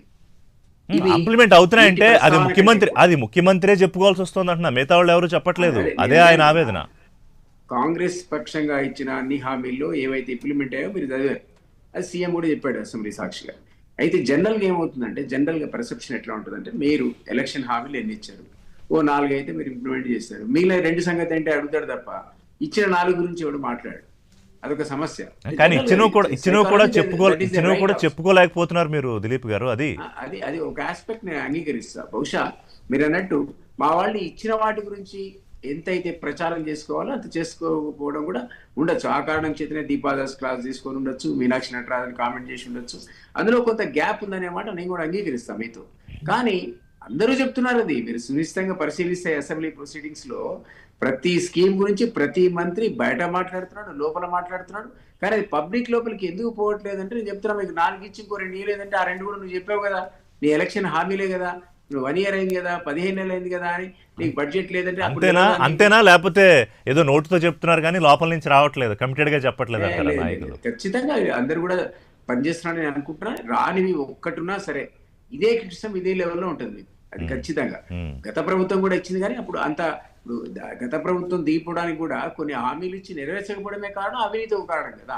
కుటుంబ పాలన, అవినీతి, కొన్ని హామీలు ఏవైతే నిరుద్యోగ భృతి ఉంది, తర్వాత అందరికీ డబుల్ బెడ్రూమ్లు ఇళ్ళు అన్నాడు, అది నాకు తెలిసి 1 లక్ష ఇళ్ళ కంటే ఎక్కువ కట్టలేకపోయాడు. ఇవన్నీ కూడా ఇప్పుడు దళిత బంధు అన్నాడు, 17,000 crores ఇచ్చాడు, మీలో దళితులందరూ కూడా అరే మాకేటి సంగతి అన్నారు. సో ఇవన్నీ కూడా ఒకదానికొకటి క్యూములేటివ్ ఫ్యాక్టర్ కింద పనిచేసి అల్టిమేట్ గా టీఆర్ఎస్ వాళ్ళ పదవిచ్యుతులు కావడానికి సంభవించింది. అప్పుడు మాకు అవకాశం వచ్చింది. కాబట్టి మేము కూడా ఓ 4 ఇచ్చాం, ఇంకో 2 మేము ఇయ్యలేమంటే పబ్లిక్ ఊరుకోరు, ఎందుకంటే మేము అన్నాం కాబట్టి. మీరు ఒప్పుకున్నారు కదా, అప్పు చేస్తావా సప్పు చేస్తావా, నువ్వు ఎక్కడి నుంచైనా డబ్బులు పట్టరా కానీ ముందు ఆ హామీలు ఇంప్లిమెంట్ చేయాలంటారు. ఇప్పుడు ఎలక్షన్స్ లో మేము పోవాలంటే ఈ మిగిలిన హామీలు కూడా మేము నెరవేర్చిన తర్వాతనే, అది మేము కండిషన్స్ పెట్టి ఇంప్లిమెంట్ చేసినా, మరొక ఇంప్లిమెంట్ చేసినా, కంప్లీట్ గా ఇంప్లిమెంట్ చేస్తాం అంటేనే లోకల్ బాడీలో మేము సరే దాన్ని ఏదో కారణంగా ముందు పోస్ట్ పోన్ చేశారు, ఈ లోపి కష్టాల నుంచి బయటపడాలనేది కదా. ఒకటి పాపారావు గారు, ఇప్పుడు ముఖ్యమంత్రి వాళ్ళే అనుకుంటా సబ్జెక్ట్ కరెక్షన్ ఎన్నో మండల్లో మాట్లాడుతూ, సరే అమ్ముకోవడానికి ఏం లేవు, సొంతంగా అమ్ముకుని చేసినా సరిపోవు, ముఖ్యంగా ప్రభుత్వ ఉద్యోగులు సపోర్ట్ చేయాలి, మీరు ఈ జీతం 1వ తారీఖు ఇవ్వడానికే నేను ఏదో చేబుదులు తెచ్చుకుని ఇస్తున్నాను, మీరు ఇంకెక్కువగా పెద్ద కోరికలు ఆశలతో రాకండి, అర్థం చేసుకోండి, మీరంతా మనంతా ఒక ఫ్యామిలీ. అలాగే బీఆర్ఎస్ ప్రభుత్వం నెత్తిన పడేసింది 58 నుంచి 61కి పెంచేసి, ఆ భారం అంతా ఇప్పుడు 8,000 కోట్ల ఎంతో పైన ఉంది, అదంతా నెమ్మదిగా తీరుస్తాను అంటే ఆయన చెప్పదలుచుకుంది ఏంటంటే, పాపారావు గారు ఇప్పుడున్న పరిస్థితి చాలా అగమ్యగోచరంగా ఉంది, దయచేసి అందరూ సహకరించుకోవాలి, అర్థం చేసుకోండి, ముందుకెళ్దాం అభివృద్ధి కోసం అని. బట్ రాజకీయాల్లో ఇంత ఓపెన్గా ట్రాన్స్పరెంట్గా చెప్తే ఇప్పుడు ఏం చేస్తున్నారు నేషనల్ మీడియాలో, సరే కథనాలు ఎలా వస్తున్నాయి ఏంటో పక్కన పెడితే, అయిపోయిందా తెలంగాణ ప్రభుత్వం పని, దివాళా తీసేస్తోందా, ఈ రకమైన కథనాలు. సో ఏం జరుగుతుంది? ట్రాన్స్పరెంట్ గా చెప్పడం అంటారండి, దీన్ని ట్రాన్స్పరెంట్ గా చెప్పడం అంటారు, దీన్ని ఆ పేరుతో పిలవద్దు. ఇది ట్రాన్స్పరెంట్ గా చెప్పడం కాదు, చేతులు ఎత్తేయటం, చేత కాదని చేతులు ఎత్తేయటం. తెలంగాణ లాంటి బంగారు గుడ్లు పెట్టే బాతుని దాన్ని సర్వనాశనం చేసి, దాని అనారోగ్యం పాలు చేసి, అది దాని సాధారణ పర్ఫార్మెన్స్ ని కూలదోసిన తర్వాత వచ్చిన పరిస్థితుల్లో ఇంకా చేతులు ఎత్తేయటమే అది. అంతేగాని ఇదేదో పెద్ద ఇది చాలా ఓపెన్ గా పరిస్థితులు బాగాలేకపోవడం అట్లా కదా ఆయన. అంటే నేను ఎందుకు ట్రాన్స్పరెన్సీ అని పదం వాడానంటే, అందరూ కూర్చుందాము, ఇదిగో దేనికి ఏది కేటాయిద్దాము, ఏది పోస్ట్ పోన్ చేద్దాము, మాట్లాడతారు, డిస్కస్ చేసుకుందాం. ఎవరు మాట్లాడాలన్నా ఆయనకి ఏమైనా చక్కదిద్దే పనిలో ఉంటే చేస్తారు, కూర్చోవచ్చు. ఆయనతో చక్కదిద్దే పనిలో ఉంటే అందరు కూర్చొని చక్కదిద్దుతారు. ప్రతిపక్షాలు కూడా గుర్తుంటాయి అవసరమైతే, నాకు తెలిసి సాధ్యమైనంత వరకు ఆయన తీసుకెళ్ళగలిగితే. ప్రతి వాళ్ళని బూతులు తిడతాడు, ప్రతి వాళ్ళని పోయి ఎక్కడ పడితే అక్కడ ఏది పడితే అది అసలు మాట్లాడి. నువ్వు రాజకీయాల్లో విమర్శించుకుంటారు, కట్టుగానే ఉంటే విమర్శలు, అది బాగు తెలంగాణలో కట్టుగా మాట్లాడుకుంటాం, ఉద్యమ సందర్భం నుంచి ఉంది అది. అసలు ఆ బూతులు ఏంటి, తెల్లారేసరికి మళ్ళీ ఆయన బాగుండాలంటే కేసీఆర్ నేమో మార్చికి పోవాలన్నాడు, తెల్లారి అసెంబ్లీకి వచ్చేమో కేసీఆర్ ఆరోగ్యం లేదు. ఒక్క నిమిషం పాపారావు గారు, ఇక్కడ ఒక్క నిమిషం నేను మీకు ఇంటరప్ట్ చేస్తున్నాను. అంటే నేను దాన్ని మీరు అన్న విషయాన్ని నేను చాలాసార్లు రేవంత్ రెడ్డి గారు మాట్లాడిన దాన్ని ఆయన నన్ను వివరణ ఇచ్చారు. అంతకుముందు నేను చాలాసార్లు 10 సార్లు పెట్టుకుని చూస్తే అదేంటంటే, స్టేచర్ గురించి మాట్లాడినప్పుడు KCR stature Revanth Reddy stature compare చేస్తున్నప్పుడు, స్టేచర్ గురించి మాట్లాడితే మీ పరిస్థితి ఏమైంది, స్టేచర్ నుంచి స్ట్రెచర్కి వచ్చింది, స్ట్రెచర్ నుంచి మార్చురీకి. ఒక నిమిషం, అది కేసీఆర్ని ఉద్దేశించి చేసిన కామెంట్ కాదు, అది కేసీఆర్ ఉద్దేశం చేసిన కామెంట్ కాదు. పార్టీ పరిస్థితి ఎక్కడికి వెళ్ళిపోయింది? స్టేచర్ నుంచి స్ట్రెచ్చర్ నుంచి మార్చురీ కానీ నిన్న ఆయన వివరణ ఇచ్చాడు అసెంబ్లీలో. మళ్ళీ అంటే మనం తీసుకోవాలంటే మనం తీసుకోవాలంటే తీసుకోవచ్చు, లేకపోతే వదిలేయచ్చు. వివరణ ఇచ్చాడు. మొన్న రవీంద్ర భారత్ లో మాట్లాడిన తర్వాత ఎన్ని 48 గంటల పాటు అనుకుంటా విపరీత వివాదం. అప్పుడు అది చాలా అసాధారణమైనటువంటి తీవ్రమైనటువంటి మాట. అది మామూలుగా మాట్లాడరు ఎవరు, కటువుగా మాట్లాడే వాళ్ళు కూడా ఎవరు అట్లా మాట్లాడరు. అంత ఇదిగా మాట్లాడి 48 గంటల తర్వాత వచ్చి వివరణ ఇస్తే అది సర్దుకుంటున్నాడు అనుకోవాలా, లేదా నిజమైన కారణం అనుకోవాలా? అంతకు ఎన్ని గంటలు ఎందుకు అడిగారు? అంత సమయం అసలు నేను ఇది కాదు కదా మాట్లాడింది అనేది వెంటనే చెప్పాలి కదా. ఇంత తీవ్రమైన వివాదాన్ని తెలంగాణలో ఇంత భయంకరమైనటువంటి వాతావరణం ఏర్పడుతుంటే మీరు చెప్పేది సంజయ్ కానీ దానికి ఉన్న వివరణ కానీ వెంటనే ఇవ్వాలి. మళ్ళీ అసెంబ్లీ దాకా వచ్చిన దాకా ఇన్ని గంటల పాటు ఆగి అదంతా జనాల్లోకి వెళ్ళి సింక్ అయిపోయిన తర్వాత మీరు వచ్చి వివరణ ఇచ్చి ఉపయోగం ఏముంది? అదే చాలా మళ్ళీ ఉంది. మీరు ఏ వివరణ ఇచ్చినా ఎలా ఉంటుందంటే మీరు ప్రతిఘటనకి దానికి వచ్చిన మీకు ఎదురుగాలికి తట్టుకోలేక మీరు ఆ రకంగా దాన్ని సర్దారనుకుంటారు, అంతే అనుకుంటారు. నిజమే కావచ్చు మీరు చెప్పింది, కానీ ఆ ముందు చెప్పాలి, టైంలీగా ఉండాలి. అది కూడా చూసుకోకుండా వెనక ముందు ఏం జరుగుతుందో చూసుకోకుండా మాట్లాడుకుంటా ముందుకు వెళ్ళిపోవటమేనా? సో ఇప్పుడు సీఎం చేస్తోంది ట్రాన్స్పరెంట్ గా రాష్ట్ర పరిస్థితి ముందు పెట్టడం కాదు, రాష్ట్ర ప్రజల ముందు. అది ట్రాన్స్పరెన్సీ చేతులు ఎత్తేసారు. ఉంటుంది. దేశానికి కష్టం వస్తుంది, ఒక ఎమర్జెన్సీ అంటే ఎకనామిక్ ఎమర్జెన్సీ వస్తుంది, ఒక యుద్ధం ఏదో వస్తే దేశ ప్రధాని ఎవరు అడ్రస్ చేసి ఇంత కష్టంలో ఉన్నాం, మనం ఇంత పెద్ద యుద్ధం వచ్చింది, దేశ ప్రజలందరూ ఎంత త్యాగాలకైనా సిద్ధం అవ్వాలి. ఇది ట్రాన్స్పరెన్సీ.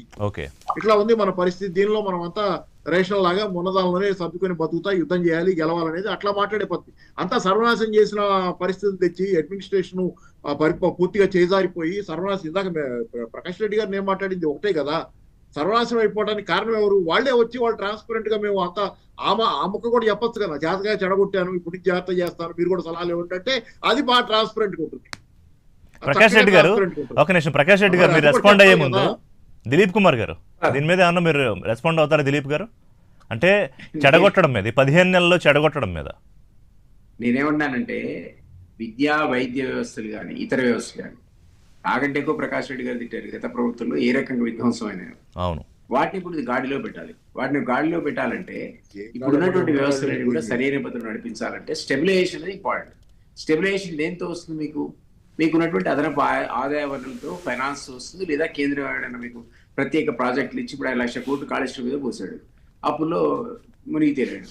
ఈ రోజు మనకు ఏదైనా ఒక ప్రాజెక్టుకి దాన్ని ఏమంటారు హోదా కనుక జాతీయ హోదా ఇస్తే 1 లక్ష కోట్లు వస్తే అది ఇంకో రకమైనటువంటి వెసులుబాటు. ఆ విధంగా కేంద్రం అనేది ఖచ్చితంగా ఆదుకోనప్పుడు ఇప్పుడున్నటువంటి ఆర్థిక పరిస్థితి లోపల ఈ స్టెబిలైజేషన్ అయ్యేంత వరకు కూడా ఇట్లాంటివి ఉంటాయి. ఈ వ్యవస్థ ఇవన్నీ కూడా మేము యుద్ధం చేసినవి కావు, ఇది క్యారీ ఫార్వర్డ్ అవుతున్నాయి. మేము ఇంకా రిపేర్ చేయడం అక్కడక్కడ మొదలు పెట్టాం అంతే. సో ఈ పాపం మాది కాదు, కేసీఆర్ అంటారు. 100% అండి. మొత్తం 10 ఏళ్ళు పట్టుకున్నాం మేము. ఆయన ఏకపక్ష పాలన చేస్తున్నాడు, అవినీతి పాలన చేస్తున్నాడు, ఈ విద్యను వైద్యాన్ని సంస్కరించట్లేదు, అన్ని రంగాలు కూడా విస్మరిస్తున్నాడు. మాట్లాడదాం. యాక్చువల్ గా ఇది ప్రకాష్ రెడ్డి గారు టర్న్, జస్ట్ దాని ఒక్కదానికి మీ కామెంట్ తీసుకుని ఆయన దగ్గరికి వెళ్ళిపోదామని. ప్రకాష్ రెడ్డి గారు, సో ఒకటి ఇవాళ మీకున్న ఒక వెసులుబాటు ఏంటంటే బీజేపీకి కేంద్రంలో మీ ప్రభుత్వం ఉంది, తెలంగాణలో ప్రభుత్వంలోకి రావాలని చాలా సీరియస్గా ఉన్నారు. అంటే గతంలో ప్రయత్నం చేశారు, సరే కొన్ని కారణాలతో ఏం జరిగిందనేది నాకన్నా మీకే బాగా తెలుసు ఇంటర్నల్గా ఏం జరిగిందనేది. రేవంత్ రెడ్డి ఆ ఛాన్స్ తీసుకున్నారు, గవర్నమెంట్ ఫామ్ చేశారు అనుకోండి కాంగ్రెస్ పార్టీ నుంచి. ఇప్పుడున్న పరిస్థితిని ఎలా అబ్జర్వ్ చేస్తున్నారు? ఎందుకంటే ఒకటి రేవంత్ రెడ్డి ఫెయిల్ అయ్యాడని చూపించడం ద్వారా బహుశా ప్రతిపక్షాలుగా మీరో బీఆర్ఎస్ఓ బలపడొచ్చు కాక, లేకపోతే దాని ద్వారా లబ్ధి పొందొచ్చు కాక, కానీ రాష్ట్రానికి ఏం జరుగుతుంది అనే ఆస్పెక్ట్ గురించి ఏం చెప్తారు? రాష్ట్రం తాలూకా ఇమేజ్, రాష్ట్రం తాలూకా బ్రాండింగ్. ఇప్పుడు పాపారావు గారు చెప్పినటువంటి అంశం ఒకటి ముందు అక్కడ నుంచి స్టార్ట్ చేస్తాను సార్. వాళ్ళు చెప్పింది 100% కరెక్ట్ విషయము. ఇప్పుడు మీకు 6 లక్షల కోట్ల 7 లక్షల కోట్ల 8 లక్షల కోట్ల పక్కన పెట్టండి. నేను అప్పుల పాలైనా దివాలా తీసినట్టు రేపు అప్లోడ్ ఇస్తాడు, దివాలా లేదు, ఏడాదిలో 70,000 కోట్ల ఆదాయం తగ్గింది, ట్రాన్స్పరెంట్ గా చెప్తున్నాను. రిషి గారు ఎప్పుడు తగ్గుతుంది అంటే నేను దివాలా తీసిన అంటే నేను దాన్ని పెరిగేది ఎట్లా? నేను దీని సందర్భంగా పాపారావు గారు చెప్పి దాన్ని కొనసాగింపు చెప్తాను. ఒక ఎగ్జాంపుల్ చెప్తాను. మోడీ గారు ప్రభుత్వం అధికారంలోకి వచ్చిన 2014లో పెట్రోల్ రేటు తగ్గాలన్నా పెరగాలన్నా చర్చ జరుగుతున్నప్పుడు 2,50,000 కోట్ల రూపాయలు 3 ఆయిల్ కంపెనీలు కలిసి డెఫిసిట్ లో ఉన్నాయి. అంటే చేబదులు అంటాం కదా, డిఫరెంట్ కంట్రీస్ మనం అప్పు తీసుకొని ఉన్నాం, ఇవి తీర్చాలా. అయితే మోడీ గారు బయట పబ్లిక్ గా చెప్పొచ్చు కదా. మోడీ గారిని ఒక ప్రశ్న అడిగితే అది బయట చెప్పినామనుకో ఎవడు అప్పు ఇయ్యడా బాబు, ఈ అప్పు కూడా ఇది సంబంధించి మీరు కట్టేసి తర్వాత ఎప్పుడో చెప్పారు దాన్ని, ఇదిగో ఇది చేసాం మేము అని. నేను అందుకోసం చెప్తున్నా, ఇది చాలా లేట్. ఎందుకు అంటే ఇది అప్పులు లేరు బాబు అంటే ఎవడిస్తారు పైసలు? ఇంకా this is one problem. A banker అయినా కూడా ఈ సమస్య ఉంటది ఒకటి. రెండోది అంటే బ్యాంకర్ కు మీరు ప్రొజెక్షన్స్ ఇస్తున్నప్పుడు ఖచ్చితంగా మనం మీరు ఋషి గారు ఎవరైనా మన ఇల్లు కట్టుకుంటాం, మనం ఫ్యాక్టరీ పెడతాం, ఫ్యాక్టరీ పెట్టాలనుకుంటే ప్రొజెక్షన్ ఇస్తున్నప్పుడు ఎంత కావాలి, ఎంత పైసలు కావాలి, దాని మన మార్జిన్ మనం ఎంత చెప్తాం కదా లెక్కలైతే. బ్యాంకు అయితే మనం బ్యాంకు రిపోర్ట్ ఇస్తాం కదా, ప్రాజెక్ట్ రిపోర్ట్ అని. అట్లాగే నీకు రాష్ట్ర ఆర్థిక పరిస్థితి మీద మీరు అసెంబ్లీలో ఒక ప్రజెంటేషన్ ఇచ్చినారు అసెంబ్లీ లోపల, కానీ అసమర్థంగా ఉంది, అసమగ్రంగా ఉంది. కాబట్టి మీరు దివాలా తీసినామని చెప్పుకోవడం వల్లనే మీ అసమర్థత బయటపడుతున్నది మొదటి అనుకుంటా పాపారావు గారు ఉద్దేశం చెప్పినట్టున్నారు. నేను ఇంకొక చిన్న లాజిక్ చెప్తాను ఋషి గారు. దివాలా తీసినామన్నా లేదా నాయకత్వం బాగాలేదన్నా, దానికి అందుకోసం మేము నిన్న మొన్న అసెంబ్లీలో రేవంత్ రెడ్డి గారు 2-3 స్టేట్మెంట్స్ మనం అర్థం చేసుకోవాలి. చెప్పండి. రాహుల్ గాంధీ చెప్పింది నేను అమలు చేస్తున్నాను అన్నాడు ఒకటి, రాహుల్ గాంధీ నిర్ణయాలు నేను అమలు చేస్తున్నాను అన్నాడు, రాహుల్ గాంధీ చెప్పిందని నేను అమలు చేస్తున్నాను అన్నాడు. ఇదంటే దీంట్లో మల్టీపర్పస్ స్టేట్మెంట్ దాంట్లో ఉన్నటువంటిది. ఒకటేంటంటే ఇక్కడ ఉన్నటువంటి కాంగ్రెస్ నాయకులను ప్లీజ్ చేసుకోవడం అయ్యిండొచ్చు, లేదా నాదేం లేదంటే రాహుల్ గాంధీ చెప్తే చేస్తున్నాను కూడా అని ఉండొచ్చు. ఎట్లా తీసుకోవచ్చు పదాలను, ఏ భాషలో తీసుకున్నా దాని పదాలు ఒకటే. ఈ మాటలు చేసుకుంటారు ఆయన. రెండో ఏంటే నాదేం లేదు, అంత రాహుల్ గాంధీ, నా పర్సనాలిటీ ప్రాబ్లం లేదు, ఎంత రాహుల్ గాంధీ చెప్తే చేస్తున్నట్టు ఏమైనా జరిగితే రాహుల్ గాంధీ తప్పు. లేదా రెండో ఏంటంటే కాంగ్రెస్ నాయకులు అందరినీ రాహుల్ గాంధీ పేరు చెప్పి బెదిరియడము, లేదా రాహుల్ గాంధీ పేరు చెప్పి అందరినీ ఎగరాడి తీసుకురావడం, ఏదైనా అయి ఉండొచ్చు కాక. మనం ఏ రకంగా తీసుకున్నా అదే అవుతుంది. ఇప్పుడు బీసీ రిజర్వేషన్ వ్యవహారము కులగణన ఇవాళ 42%, మరి అది కూడా రాహుల్ గాంధీ చెప్పిందే, రాహుల్ గాంధీ చెప్పారు కాబట్టి చేశాను. అదే చెప్పినాడు, నేను రాహుల్ గాంధీ చెప్తేనే చేసినాడు అంటే అలా తప్పులు ఉన్నాయనుకో, నాకు సంబంధం లేదు, రాహుల్ గాంధీ చెప్తే నేను చేస్తానంటే ఆ మీనింగ్ వస్తుంది చెప్పినాడు. రెండో అంశం రిషి గారు, ఒకటి ఏ పొలిటికల్ సిస్టమ్ లో బాస్ ఇస్ బాస్ ఆల్వేస్. ఇప్పుడు కేసీఆర్ గారు తప్ప రైటా పక్కన పెడితే బాస్ ఇస్ బాస్. అయితే బాస్ కి బలం లేదు అనుకున్నప్పుడు ఆఫీసర్స్ కూడా, దిలీప్ గారు సీనియర్ బ్యూరోక్రసీలో పనిచేసి వచ్చినాడు, ఆఫీసర్స్ కూడా మాట విన్నారు. ఒకవేళ డెసిషన్ తీసుకున్నా, వీళ్ళు ప్రభుత్వం క్యాబినెట్ డెసిషన్ తీసుకున్నా ఇంప్లిమెంట్ చేయడానికి పోయినప్పుడు చేద్దాంలే ఈ క్యాలెండర్ ఉదాసీనత, ఆ పరిస్థితి ఉందా ఇవాళ? అందుకోసం చెప్తున్నా, ఆ ఉదాసీనత ఆఫీసర్స్ లోపల ఉంది, అమలు చేసే ఉంది. రిపోర్ట్ తయారు చేసే, నాకు పలానా కంపెనీ ప్రాజెక్ట్ గురించి రిపోర్ట్ తయారయ్యా, మూసీ ప్రాజెక్ట్ రిపోర్ట్ తయారయ్యావంటే ఇమ్మీడియట్ ఇల్లుగుల కొట్టే కార్యక్రమం చెప్పారు. పాపారావు గారు చెప్పింది కరెక్ట్. ఇల్లుగుల కొట్టే కార్యక్రమం మొదలు కాదు, మిగతా ప్రోగ్రామ్స్ మొదలు పెట్టి ఇల్లు నిజంగా అవసరం పడితే దానికి ఎక్కడొక్కడ మనం అడ్జస్ట్ చేద్దాం, కావాలంటే అందరు కలిసి చేయొచ్చు. మీరు అన్నట్టు మేము మూసి ప్రక్షాళనకు మేము మద్దతు ఇస్తామని చెప్తున్నాము. దానికి కావాల్సిన మద్దతు కాదు కదా సార్, డబ్బులు అడుగుతున్నాడు ఆయన ముఖ్యమంత్రి గారు. మద్దతు ఓకే, డబ్బులు నేనేమంటారు అంటే మీరు ప్రోగ్రామ్ తయారు చేసేటప్పుడు మీరు ప్రతిపక్షాలను లేదా అసెంబ్లీ శాసనసభ లోపల అర్థవంతమైన చర్చ జరిగినప్పుడు తప్పకుండా పరిష్కారాలు దొరుకుతాయి వాటికి. అయితే లీడర్షిప్ ప్రాబ్లం ఉంది ఋషి గారు. లీడర్షిప్ ఏంటంటే నాయకుడిగా లేడు, నాయకుడు అందరినీ కలుపుకపోతలేడు. లేదా నేను ఇంకొక చిన్న ఎగ్జాంపుల్ చెప్తాను. నేను ఇప్పుడు కేంద్రంలో కూడా కేబినెట్ ప్రభుత్వం ఉంది కదా, మోడీ గారు ఎన్నిసార్లు మాట్లాడుతున్నాడు, రేవంత్ రెడ్డి గారు ముఖ్యమంత్రి ఎన్నిసార్లు మాట్లాడుతున్నాడు. అక్కడ సభానాయకుడు ప్రధానమంత్రి, ఇక్కడ సభానాయకుడు ముఖ్యమంత్రి. 3 గంటలు మాట్లాడుతూ సార్, కేబినెట్ కొలీగ్స్ 12 మంది ఉన్నారు. అంటే ఒకటి అంటే మీకు తెలియదు కదా, మన అసెంబ్లీని పార్లమెంట్ కంపేర్ చేస్తున్నాను. కేసీఆర్ గారు 3 గంటలు మాట్లాడుతుండే, ఇట్లా అసెంబ్లీ బుల్డోజ్ చేస్తూ మాట్లాడుతూనే ఉండేది. రేవంత్ రెడ్డి గారు 3 గంటలు మాట్లాడేది కాదు. ఇప్పుడు కేసీఆర్ అంటే సింగిల్ మ్యాన్ పార్టీ, వాళ్ళ కుటుంబ పార్టీ కాబట్టి నడిచింది. ఇక్కడ అందరూ ఉంటారు కాబట్టి అందరికి వర్క్ డివిజన్ చేసి అసెంబ్లీలో మంత్రులందరూ కూడా వీళ్ళకి అసైన్మెంట్ చేసి వీళ్ళు గట్టిగా నిలబడాలని ముందు ఆ 12 మంది చర్చించుకుంటే, ఆ 60 మంది ఎమ్మెల్యేలు చర్చించుకుంటే చర్చలు సగం పరిష్కారం అవుతుంది సార్.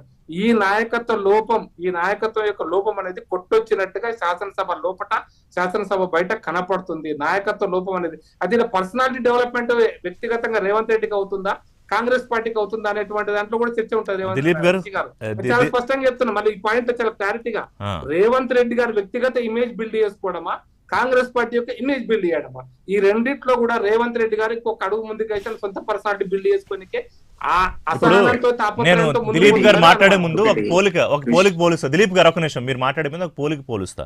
ఇప్పుడు మోదీ గారు 2014లో ప్రధానమంత్రి అభ్యర్థిగా పెట్టక ముందు పరిస్థితి, వారిని ప్రధానమంత్రి అభ్యర్థి ముందు క్యాంపెయినింగ్ కమిటీ చైర్మన్, దాని మీద కొంత వ్యతిరేకత, తర్వాత ప్రధానమంత్రి అభ్యర్థి, అప్రతిహతంగా 3 సార్లు ప్రభుత్వాన్ని పార్టీని అధికారంలోకి తీసుకొచ్చిన పరిస్థితి.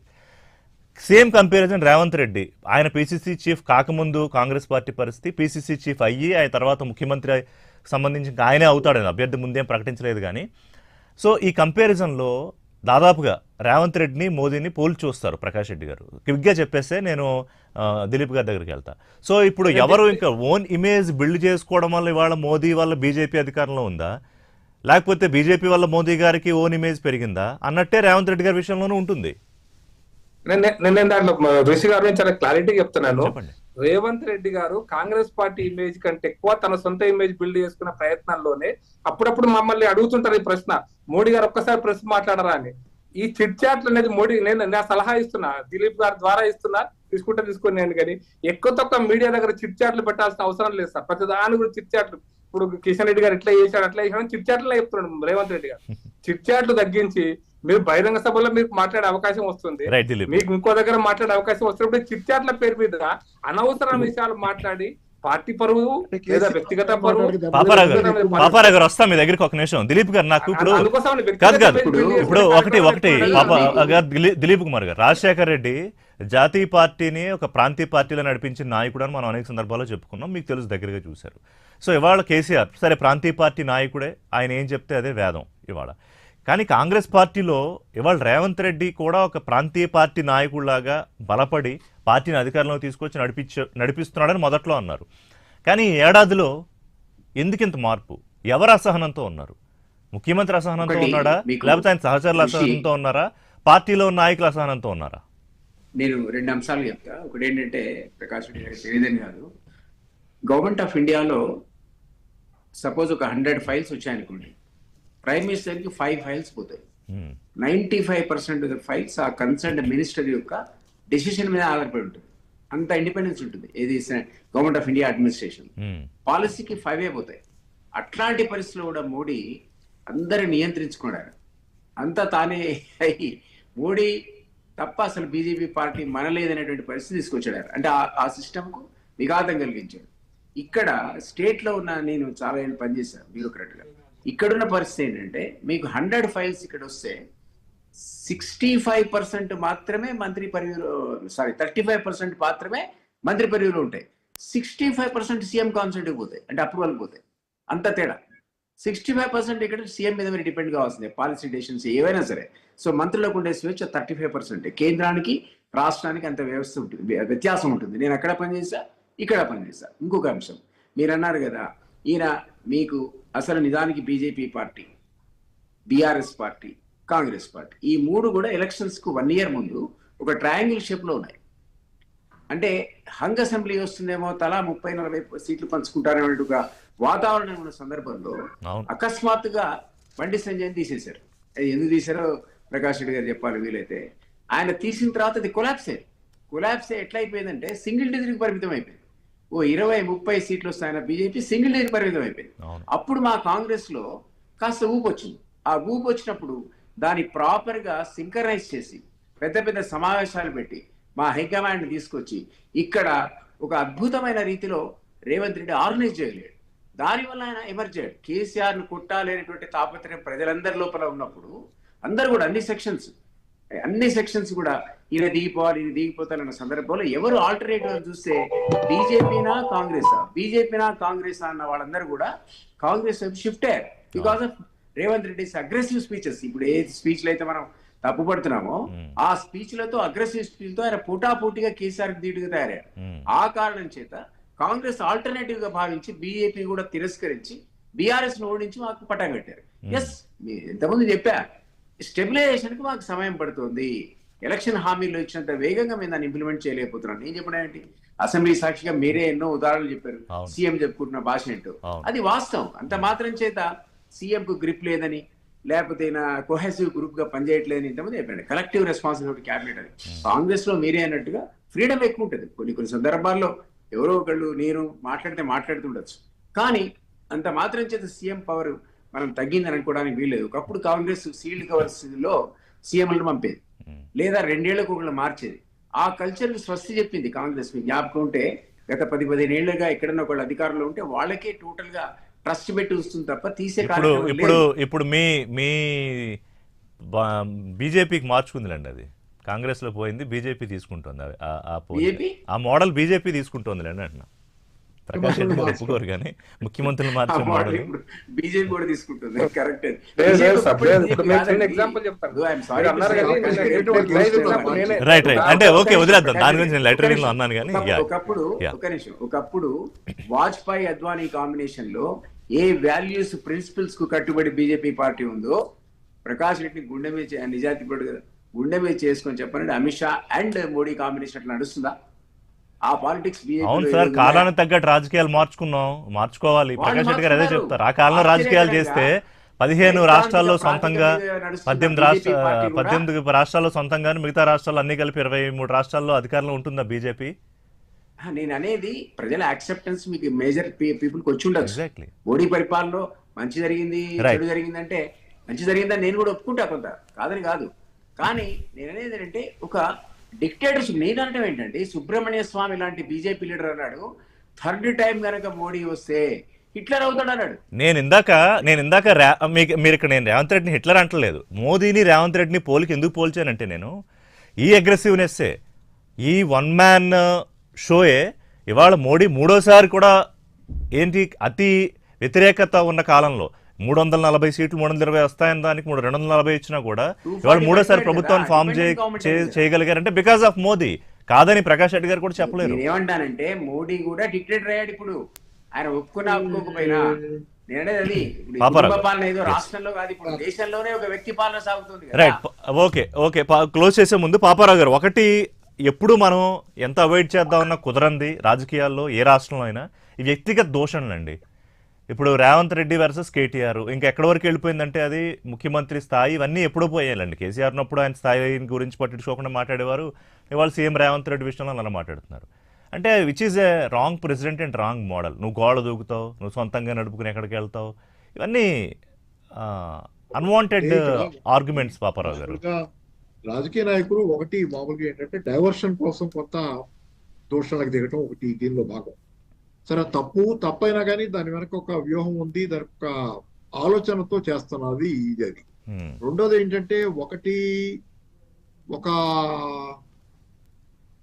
క్యాలిక్యులేటెడ్ గా ఎక్కడ ఆగాలో చూసుకొని అక్కడ ఆగుతా అక్కడ ఒక పాయింట్ దగ్గర ఆగిపోతారు. వరుసకి దోషణ చేస్తారు, దానికి కావాల్సిన రియాక్షన్ ఏదో చూసుకుంటారు పక్క నుంచి. అంటే వాళ్ళ ఎదురుగాలి వాళ్ళే జనరల్ గా ఒక ఇది ఉంది ఏంటంటే గాలిపటం ఎదురుగాల్లోనే ఎగురుద్ది. రాజకీయ నాయకుడు షైన్ అవ్వాలన్నా అతనికి ప్రత్యర్థి ఉండాలి. బలమైన ప్రత్యర్థి ఉంటేనే ఒక నాయకుడు కూడా ఎదుగుతాడు. నాయకుడు ఎదగాలంటే నీకు గనక ఎవరు బలమైన ప్రత్యర్థి లేకుండా ఎవరు నిన్ను పట్టించుకోకుండా ఉంటే నీకు నువ్వే ఎదురుగాలి సృష్టించుకోవాలంటే సినిమాలో స్ట్రాంగ్ విల్ ఉన్నప్పుడే హీరో ఎలివేషన్ అవుతాడు అన్నట్టు. అదే అట్లా అందుకని ఎలివేట్ అవ్వాలంటే మనం ఎదుటి తిరిగితే వాడు మనల్ని తిడతాడు కాబట్టి ఎలివేట్ అవుతాం. ఇది ఒక వ్యూహం, అది జనరల్ గా అట్లాగా. కాకపోతే ఇక్కడ ఏమవుతుందంటే రేవంత్ రెడ్డి గారి విషయంలో ఆయన తిట్టే తిట్లు ఆయనకే కంట్రోల్ ఉంటుంది. ఎక్కడ ఆగాలో కూడా చూసుకోవట్లేదు. ఎదురుగాలి సృష్టించుకొని ఆగితే పర్వాలా, ఎదురుగాలి సృష్టించుకొని తనని నిరంతరం లైమ్ లైట్ లో పెట్టుకొని అంతవరకే ఆగితే పర్వాలా. ఇక అసలు ఆయనకి అసలు కంట్రోలే ఉండదు. స్ట్రెచర్ నుంచి మొదలుపెట్టి మార్చురీకి వెళ్ళిపోయింది. అది అంటే మొదలు పెడితే రైమో రిధిమో ఏదో చేసుకుంటూ పోయి అసలు ఎక్కడికి పోతున్నాడు ఆయనకి. అది జనరల్ ప్రాబ్లం ఏంటంటే ఆయన మొదలు పెట్టిన తర్వాత ఆయన ఆపడం ఆయన వ్యక్తిగతంగా కూడా ఇబ్బంది అవుతుంది అంటారా? అంటే పొలిటికల్ ఇమేజ్ మీద ఆయనకి నెగటివ్ అవుతుంది. అది ఎదురుగాలి సృష్టించుకోవడం, తను నిరంతరం లైమ్ లైట్ లో ఉంటాం, అది పోయి తనకి నష్టం జరుగుతుంది కదా. యాక్చువల్ గా డ్యామేజ్ చేసుకుంది. Revanth Reddy became synonymous with ఇంకా మనం చెప్పలేం అట్లా తిట్లకి వీటికి సినానిమస్ గా అయిపోయి తెలంగాణలో ఇప్పుడు అసలు అంటే కొంత ఒకప్పుడు పాపారావు గారు మీకు గుర్తుందా, ఇవాళ మనకి అనుకోకుండా బీఆర్ఎస్ ప్రతినిధి మిస్ అయ్యారు. ఉద్యమ సమయంలో ఏం చేశాడు? సన్నాసులు అనేవాడు ప్రతి వాడిని, సన్నాసులు అనేవాడు, దిమాక్ లేదా దిమాక్ పోయిందా అనేవాడు, కోట్ అనేవాడు. ఇవన్నీ ఏంటంటే కొంత తనకు కావాల్సినటువంటి లైమ్ లైట్ లో తెచ్చి ఆయన ముఖ్యమంత్రి అయ్యాక కూడా అనేవారు. ఎప్పుడు సందర్భం వచ్చినప్పుడు ఎప్పుడు అనాలో అప్పుడు అనేవాడు ఆయన. అది ఆయన క్యాలిక్యులేటెడ్ ఉండేది. అది క్యాలిక్యులేటెడ్ ఉండేది, తనకు కావాల్సిన పని సాధించుకోవడానికి ఉండేది. ఇదే లైమ్ లైట్ కాదు, డైర్ స్ట్రైట్స్. తీవ్రమైన సంక్షోభం పెడుతున్నాడు కాంగ్రెస్ పార్టీని తిట్ల ద్వారా. అది జరుగుతుంది. అది అంతేనా? ఉండాలి. మీరు మాట్లాడితే కనుక మీరు తిట్లైనా ఏదైనా ఇంకోటైనా ఏం చేసినా ఘాటుగా ఏది మాట్లాడినా అది మీకు పాజిటివ్ రిజల్ట్ ఏదో ఒకటి అల్టిమేట్ గా తెచ్చి పెట్టాలి. ఇది కాదు కదా అక్కడ రావటం, అది నెగటివ్ అవుతుంది.